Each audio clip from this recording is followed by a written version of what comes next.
Bonjour et bienvenue à Sortir de la boîte, une série de podcasts qui met en lumière les organismes communautaires de la région. Je m'appelle Fabienne Ascherman et j'ai le plaisir de recevoir Geneviève Ferron de l'Académie entrepreneuriale du Québec. Bonjour Geneviève. Bonjour Fabienne. Bienvenue dans le studio de la télévision communautaire des Bois-Francs. Merci beaucoup, c'est un plaisir d'être ici. Alors, on va avoir l'occasion d'utiliser le dé. Je vais t'expliquer un petit peu comment on va procéder pour ce podcast original et effectivement qui permet de sortir de la boîte. Mais avant toute chose, je souhaiterais que tu nous présentes l'organisme dont tu es la directrice générale. Oui, donc je travaille à l'Académie entrepreneuriale du Québec, organisme qui offre de la formation pour gestionnaires et entrepreneurs. Donc, notre mission, c'est vraiment d'aider ce que les gestionnaires deviennent de meilleurs gestionnaires, de meilleurs entrepreneurs, que leur entreprise se démarque du marché. Donc, on souhaite vraiment améliorer et est-ce que les entrepreneurs s'élèvent là, dans leur parcours.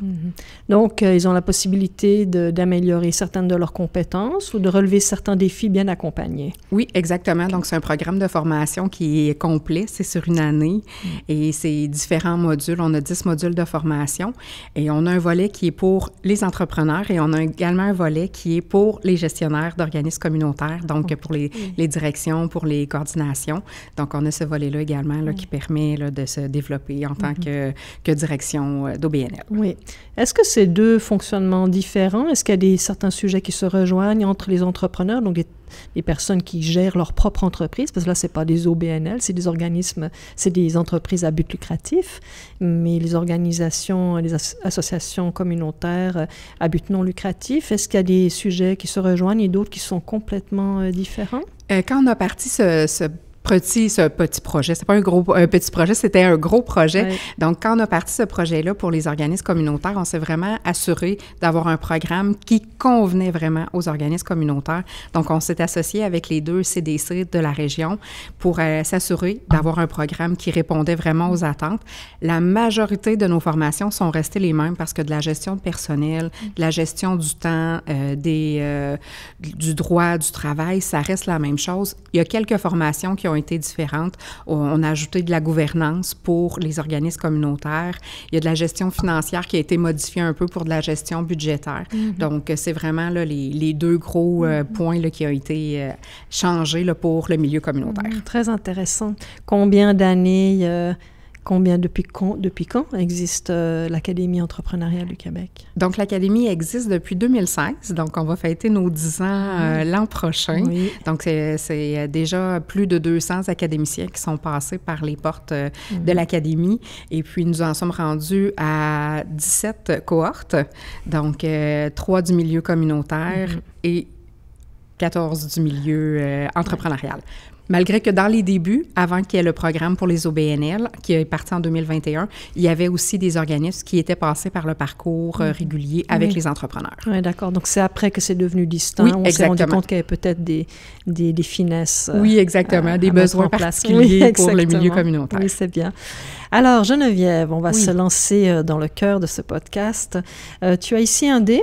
C'est toi qui le jetteras sur la table. Tu as différentes facettes sur le dé avec des mots-clés qui sont des mots thématiques, défi, impact, curiosité, rêve, souvenir. Tu as aussi une face où c'est toi qui vas décider du thème. Donc, des cartes qui sont assorties de la couleur qui va sortir.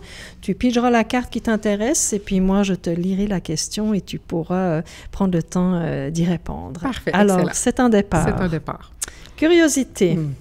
Alors, une carte jaune pour toi, tu peux la choisir et puis je vais te lire la question. On va y aller avec la première. D'accord.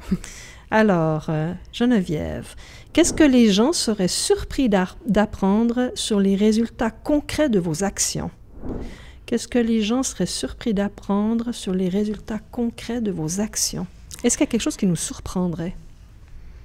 J'irais avec... que certains entrepreneurs, on voit vraiment une différence marquée dans le cheminement de l'entrepreneur. On les voit rentrer et on les voit sortir et ce n'est souvent plus la même personne. On a des gens qui sont rentrés très, très introvertis, qui se sentaient peut-être un peu imposteurs de venir à l'académie. Pour certains, c'est très, très gros, l'académie. Ils se sentent pas nécessairement à leur place, se demandent si c'est fait pour eux, ce parcours-là, et se développent parce que c'est quand même un programme qui est sur une année complète, à côtoyer une dizaine d'entrepreneurs, une dizaine de gestionnaires aux 2 semaines environ. Donc, on crée des liens, on tisse un beau réseau de contacts, et souvent, petit à petit, on voit souvent un petit bouton de fleur qui devient une belle grande fleur à la sortie de l'académie. Les entrepreneurs fleurissent vraiment là, pendant leur parcours. Là, on voit des changements significatifs et on a eu parfois là, des commentaires d'employés qui nous disaient « Wow, on a vraiment vu une différence dans le cheminement de notre patron, de notre patronne. » Ouais. Dans les entreprises, est-ce qu'on retrouve autant... il y a des travailleurs autonomes, il y a des entrepreneurs, des micro-entreprises, des entreprises qui ont peut-être davantage pignon sur rue. Est-ce que c'est très variable ou c'est quand même un type d'entrepreneur qui se présente à vous? On a vraiment de tous les genres d'entrepreneurs. Okay. Présentement, on a beaucoup de relèves entrepreneuriales, comme c'est un gros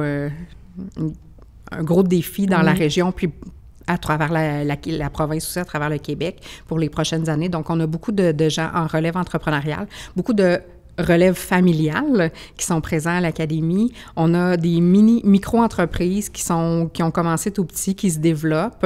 Et puis, on a des gens qui viennent, qui ont parti leur entreprise, ça fait déjà quelques années, et puis considèrent que là, OK, il me manque peut-être quelques outils. Oui, exactement, des outils. J'allais dire un anglicisme, mais outils, c'est parfait. Donc, ça permet justement de venir acquérir ces compétences-là. Donc, on a des entrepreneurs qui étaient dans souvent un employé d'une autre compagnie qui ont décidé de partir leur entreprise, donc décident de venir s'outiller à l'académie. Puis on a des gens qui sont dans des plus grosses boîtes où eux ont un poste de direction, aspirent à peut-être plus, ou un poste d'employé. Il y a quelqu'un qui prévoit s'en aller bientôt. Le poste, lui, est probablement voué. Donc, ces gens-là viennent se former pour s'assurer là, d'avoir le plus de compétences possible quand ils vont rentrer en poste. Oui, c'est ça. Donc, c'est vraiment un lieu de métamorphose. Tout à fait. Des changements. Il y a un avant et un après. Oui, exactement. Exactement. Alors, on peut y aller pour un deuxième coup de dé, Geneviève. On va le brasser comme il faut. Et on va y aller avec un souvenir. On va y aller avec la fin cette fois-ci. Voilà. Alors, la question. Y a-t-il un moment où toi ou ton organisme avez presque renoncé, mais qui vous a finalement renforcé? Donc, peut-être un événement qui vous a fait douter ou qui vous a apporté un défi où vous êtes questionné, mais que finalement, ça a pu renforcer quelque chose qui était un peu plus chambranlant ou bien quelque chose qui voulait se placer puis qui se plaçait avec difficulté? Oui. Moi, je suis rentrée à l'Académie en 2021. Qui était pendant la fameuse pandémie. Et puis ça a été un défi important à relever parce que les gens qui étaient là avant moi avaient testé les formations à distance, chose qui n'a pas été un succès. Nous, vraiment, la force de l'Académie, c'est le contact humain, c'est les discussions, puis faire des discussions sur Teams pendant une journée complète de formation. C'est pas possible, c'est pas aussi gagnant que le face-à-face, les interactions avec les autres. Donc, quand je suis arrivée, là, il y avait on ouvre, on ferme, on ouvre, on ferme, on a le droit de se voir, on n'a pas le droit, on met des masques, on a besoin de plexiglas. Donc ça a été un gros défi à remodeler les calendriers aussi avec les horaires de nos formateurs qui sont à l'Académie. Donc on a 10 modules, donc 10 formateurs différents. Oui. Donc c'était toute une gymnastique et à s'assurer que les entrepreneurs puissent venir parce qu'à ce moment-là, il y avait beaucoup de compagnies qui avaient remercier du personnel ou avaient mis du personnel au chômage. Donc, les gens devaient être sur le plancher aussi. Donc, ça a été tout un défi là, pour les entrepreneurs de pouvoir continuer leur formation. Il y a certaines cohortes que la formation, à cause des reprises, a perduré pendant 2 ans au lieu d'1 an avec les fermetures. Donc, ça a été un gros défi. On est passé au travers. On est bien content que ce soit derrière nous. On regarde des photos parfois, puis on voit là, nos photos avec les masques, avec les plexiglas, où c'était... c'était impossible, c'était pas agréable pour personne, mais on l'a fait, puis on est passé au travers. On en est bien fiers, mais là, tout va pour le mieux. Oui. Est-ce que vous avez, aujourd'hui, en tout cas à la lumière de cette expérience-là, quand même maintenu une forme hybride, donc une partie virtuelle, une partie présentielle, ou vous êtes revenu à la formule originale en présentiel? Originale, okay. Oui.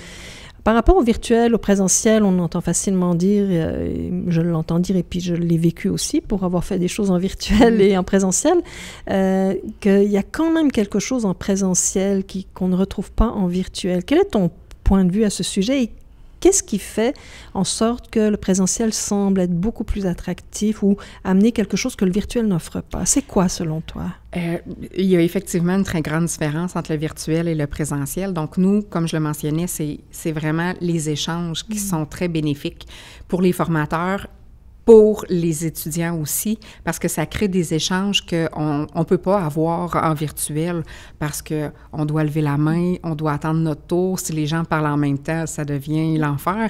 Tandis que quand ça se fait dans le local de cours, c'est pas problématique, là. C'est facile de ramener ça à l'ordre puis de dire, OK, oui, on le sait que tout le monde a quelque chose d'intéressant à dire, donc on va juste attendre que chacun ait son droit de parole. Donc, cette spontanéité-là est moins présente en virtuel qu'en présentiel.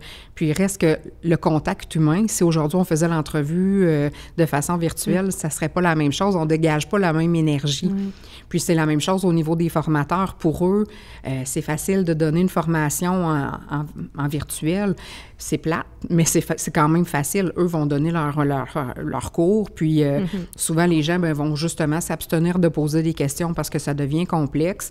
Et c'est très facile de dire « Oh, je vais fermer ma caméra, je vais aller aux toilettes. Finalement, il y a quelqu'un qui m'accroche, je dois rester un petit 15 minutes parce que finalement, il y a une urgence que je dois régler dans le bureau, je regarde mon téléphone, ça paraît pas, on répond à un petit courriel, tandis qu'en présentiel, ces choses-là, ça arrive parfois là, qu'il y a des entrepreneurs qui ont des urgences à régler, puis ça, on le comprend parce que il y en a pour qui on a besoin de répondre à la question là, maintenant, dans les médias, mais ça arrive beaucoup moins.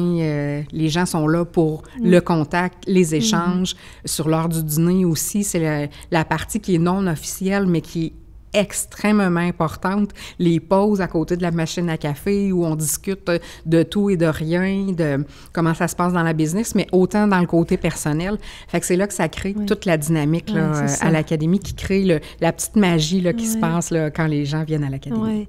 L'Académie, elle est située où physiquement? Où est-ce que les gens se rendent pour suivre cette formation? Oui, donc on est dans l'ouest de la ville, on est dans la bâtisse où il y a Sotec également et il y a un petit regroupement là, de plusieurs entreprises. D'accord. Donc on est vraiment dans l'ouest de la ville. Fait qu'on est à l'entrée de la ville ou à la sortie, tout dépendant de où on part ou d'où on arrive.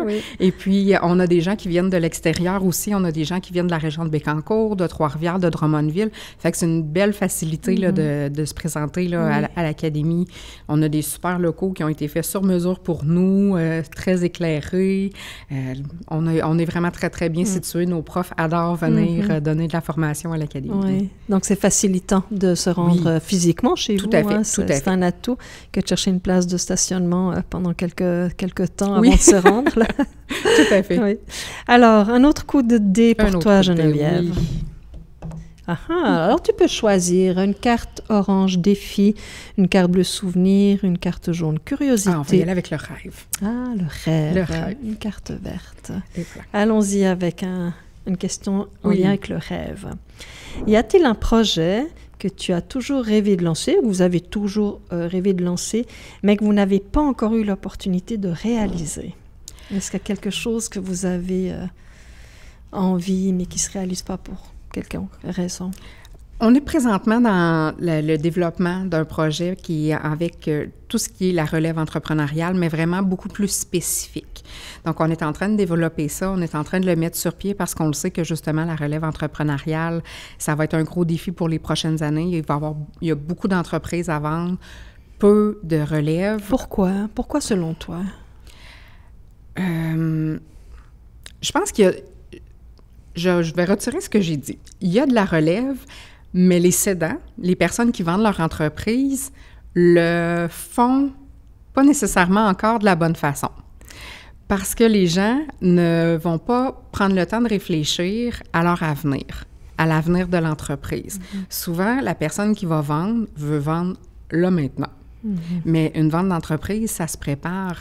Souvent, les gens vont attendre à la dernière minute ou quand ils sont tannés, épuisés, je veux vendre rapidement, mais c'est pas comme ça que ça fonctionne, ça demande de la préparation. Il faut trouver quelqu'un. Est-ce qu'il y a des gens dans l'entreprise? Est-ce qu'il y a des gens dans la famille qui sont prêts à revendre, à racheter la compagnie? Donc, il y a une grosse préparation qu'il y a à faire là, avant.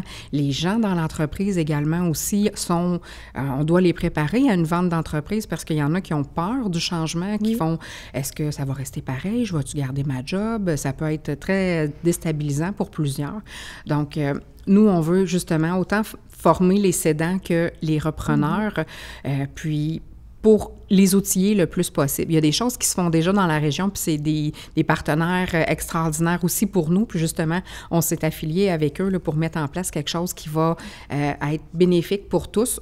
On ne veut pas devenir aller faire ce que les autres font déjà, mais on veut vraiment bonifier l'offre de service pour eux. Puis c'est la même chose au niveau du communautaire. Là, il y a des directions d'organismes que ça fait plusieurs années qu'ils sont là. Puis ça aussi, ça se prépare un départ, donc préparer la relève dans l'organisme, de dire, bon, OK, moi, je veux quitter dans 5 ans. Bien, la personne qui va me remplacer, si je réussis à la former pendant ce temps-là, de lui montrer les étapes, parce que, tu sais, des états financiers, si on n'a jamais fait de chiffres, ça peut vite devenir un cauchemar pour plusieurs.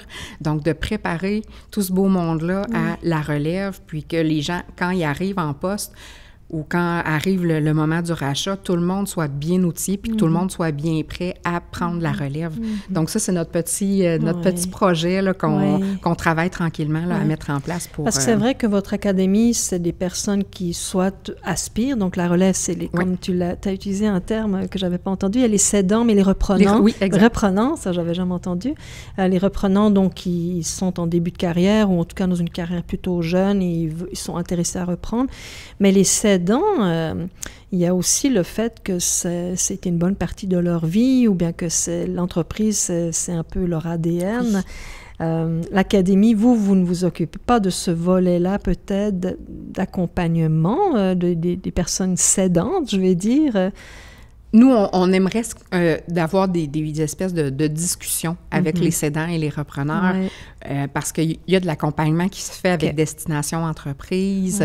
Donc, ils ont ça existe. Oui, c'est ça, exactement. Ils ont déjà de l'aide à ce niveau-là. Mais nous, on veut vraiment aller toucher dans le plus personnel pour que ces gens-là soient capables de bien travailler ensemble pour la suite des choses aussi, parce qu'il y en a qui sont dans le processus présentement, puis il y en a qui c'est un petit peu pour plus tard, mais ils veulent déjà commencer à se préparer. Donc, pas attendre à la dernière minute, là, comme je le disais, pour dire « Ah, ben oui, on serait là à vendre, puis ça me prendrait quelqu'un demain matin qui connaisse toute la business, puis... C'est vrai qu'il y a quand même, comme tout changement dans la vie, il y a le deuil qui se présente là. Et quand effectivement un entrepreneur, entrepreneuse, je ne sais pas si on peut le dire, homme ou femme, qui a consacré beaucoup de temps et de cœur à son entreprise, le fait de laisser aller, c'est de laisser quelque chose qui... Un grand pan de sa vie. Oui, vraiment. Fait qu'il doit avoir un deuil qui est quand même pas anecdotique, qui peut être présent. Et des fois, j'observe que les gens ne réalisent pas qu'ils vivent un deuil ou qui des fois se reconnaissent pas en disant pourtant, il me semble que je suis prêt à céder ou j'aimerais céder dans 2 ans, dans 3 ans. Et puis, on ne me sent pas nécessairement bien. C'est pour ça que ça prend un processus de plusieurs années pour justement assimiler tout ça. Parce que c'est... Les entrepreneurs qui cèdent présentement, là, c'est pas des entrepreneurs qui ont fait du 40 heures semaine. C'était leur vie entière, c'était du 70, 80 heures. Souvent, la famille a écopé de ça aussi. Puis c'est ce que tu as fait toute ta vie, travailler. Donc là, du jour au lendemain, de dire « Oh, OK, j'aurai plus rien devant moi, je vais avoir vendu mon entreprise. C'est pour ça qu'il y a des métiers où ils les forment, les gens, à partir à la retraite. Mais quand tu as une entreprise, ça se fait pas, ça. cet apprentissage-là de, OK, qu'est-ce que je dois faire quand qu'est-ce que je vais faire après? Oui, que je vais me retrouver toute seule chez nous. Je m'occupe comment? Je fais quoi? C'est quoi mes passions à part mon travail? Surtout quand ça a pris beaucoup de place. Tu parles, mettons, de semaines de 80 heures. On n'est pas là comme employé. Là, on entend autre chose. Mais en 80 heures, le jour où cette réalité n'existe plus, c'est un vide immense quand même, à moins d'avoir réfléchi vraiment longuement sur la suite des choses. Donc, c'est pour ça que ça prend une bonne préparation pour de plusieurs années là, pour commencer à faire le deuil tranquillement, de dire, bon, OK, je vais ralentir, je vais être présent. Exactement. Je peux rester présent dans l'entreprise aussi pendant quelques années pour accompagner les personnes, mais je vais être en retrait, je vais faire moins d'heures.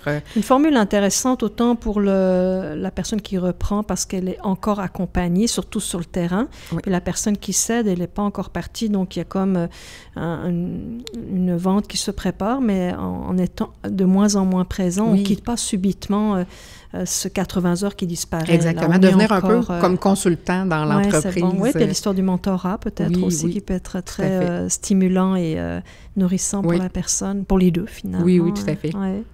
Alors, allons-y pour un autre coup de dé, Geneviève. Alors, un défi, couleur orange. Je vais aller dans le milieu. Voilà. Alors, comment votre organisme, s'adapte-t-il aux changements technologiques? Avez-vous eu des défis par rapport aux changements technologiques? Oui, on en a eu quelques-uns. Quand je suis arrivée justement en poste, j'étais la seule pratiquement employée à temps plein sur place, physiquement. Donc, tout était dans mon ordinateur. J'avais pas de problème à transférer des dossiers. Mais il y a 2 ans déjà, on a engagé une ressource, donc une adjointe aux opérations.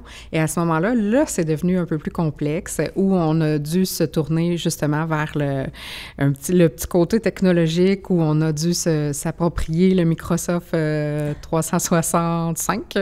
Et puis, l'installation de SharePoint, on s'est fait accompagner dans ça. Donc, on a fait notre petit virage numérique de cette façon-là.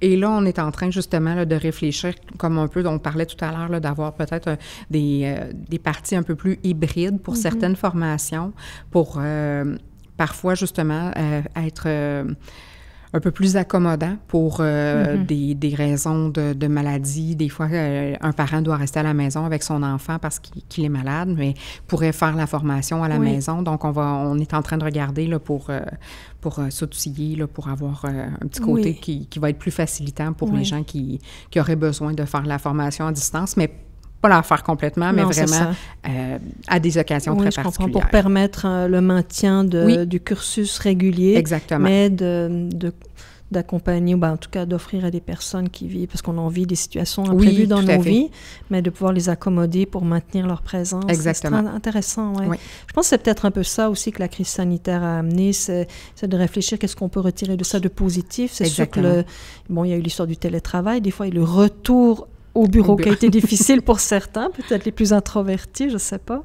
Mais il y a aussi le fait qu'en plein hiver, au Québec, si on a 1h30 de route à faire, on peut l'apprécier aussi d'avoir une formule qui permette d'assister quand même sans devoir mettre sa vie en péril. Oui, exactement. Comme on a des gens qui viennent de différents endroits sur le territoire. Tantôt, je parlais de Bécancour, Trois-Rivières, Drummondville. On a des gens et des formateurs qui viennent de Québec aussi. Oui. Donc, à ce moment-là, ça peut être facilitant de dire, bon, ce matin, je vais être à distance, puis si c'est possible, plus tard, j'arriverai en présentiel, mais sinon, je ferai la journée à distance. Donc, c'est intéressant. Oui, on est en train de regarder ça. C'est accommodant. Oui, exactement. Les formateurs, ce sont des gens qui sont aguerris dans le travail entrepreneurial? Oui, tout à fait. Donc, je dirais que la majorité de nos formateurs, c'est des entrepreneurs également. Donc, connaissent très bien le milieu, connaissent la réalité des entrepreneurs, travaillent beaucoup avec les organismes communautaires également, donc connaissent le milieu communautaire. C'est vraiment des gens de terrain. Donc, c'est formidable parce qu'ils parlent le même langage que nos entrepreneurs et nos gestionnaires qui viennent dans nos locaux. Très intéressant. Je pense que tu as encore le temps de jeter le dé. Oui, un petit dé encore. Oui. Alors, un souvenir. Combien d'années tu es, Geneviève, à la tête, comme directrice générale de l'Académie? C'est tout nouveau, mon poste de directrice générale, donc ça fait environ un petit peu moins qu'un mois, mais je suis à l'Académie depuis 4 ans, donc au début comme coordonnatrice. Tu portes un autre chapeau, mais ça fait quand même 4 ans que tu es dans l'organisation. Tout à fait. Alors, peut-être qu'il y a un souvenir là qui peut arriver de ces 4 dernières années. Si tu devais choisir un moment qui résume l'esprit de cet organisme, lequel serait-il? Si tu devais choisir un moment qui résume l'esprit de l'organisme, comme souvenir, donc. J'irais avec chacune de nos remises de diplômes. À la fin du parcours de formation, on fait toujours une remise de diplôme pour nos académiciens qui ont réussi leur parcours. Rituel, vraiment. Oui, exactement. Donc, c'est vraiment pour marquer la fin du programme, pour les féliciter du travail qu'ils ont fait, pour leur faire prendre conscience qu'ils ont été capables de le faire, parce que souvent, les premières questions qu'on a des gens, pas les premières questions, mais le premier réflexe, les gens disent « J'aurai jamais le temps, j'ai pas le temps de faire ça, j'ai ben trop de travail, c'est pas le bon moment », mais au final, les gens font comme « OK, j'ai réussi à passer au travers. Je me disais que j'aurais pas le temps. Je trouvais ça trop, une formation 2 semaines. Je savais pas comment j'étais pour mettre ça dans mon horaire, mais je l'ai fait. Et les gens sont extrêmement fiers de ça parce que justement, dans nos formations, il y a une formation où les gens apprennent à bien déléguer. Donc, c'est important aussi. Et si ta business ou ton organisme ne fonctionne pas, si tu n'es pas présent, bien, c'est pas normal. Donc, c'est intéressant que vous leur faites vivre ça, finalement, parce qu'en étant dans la formation, ils sont obligés d'appliquer quelque chose qu'ils vont apprendre, donc apprendre à déléguer. Oui, parce que tout ce qu'on met, tout ce qu'ils apprennent à l'Académie, peuvent le faire et le mettre en application dès qu'ils terminent la formation, là, après la journée même. Donc, la remise de diplôme, pour nous, c'est très concret. C'est vraiment pour marquer la fin de leur parcours, pour leur dire « Bravo, vous avez réussi à passer au travers. Maintenant, c'est à vous de dire et de mettre en application ce que vous avez appris pendant cette dernière année, puis de vous élever autant personnellement, professionnellement, votre entreprise à un autre niveau. Puis on a tellement, justement, de belles réussites avec nos entrepreneurs. On voit des entrepreneurs qui deviennent... leur entreprise prend de l'expansion, on les voit devenir des entrepreneurs épanouis, puis c'est beau de voir ça. Là. Nous, c'est une belle reconnaissance. Quand on voit que les gens ont apprécié leur parcours, sont contents et reconnaissants de ce que l'Académie a offert, parce que c'est beau, c'est quelque chose qu'on offre à Victoriaville qu'on n'offre pas ailleurs. Il y a d'autres écoles ailleurs à travers le Québec, mais comme on fait à l'Académie, c'est unique. Puis ça, on en est bien fiers. Puis quand on fait les remises de diplôme, bien, c'est ce que les gens nous disent. On est content d'avoir fait l'Académie. On est fiers que ce soit à Victo, puis que les gens maintenant se déplacent pour venir suivre cette formation-là. Puis on est bien à l'Académie, puis les gens quittent avec... au début, ils font... comme je le disais, on va manquer de temps, on ne sera pas capable, mais après ça, c'est déjà fini.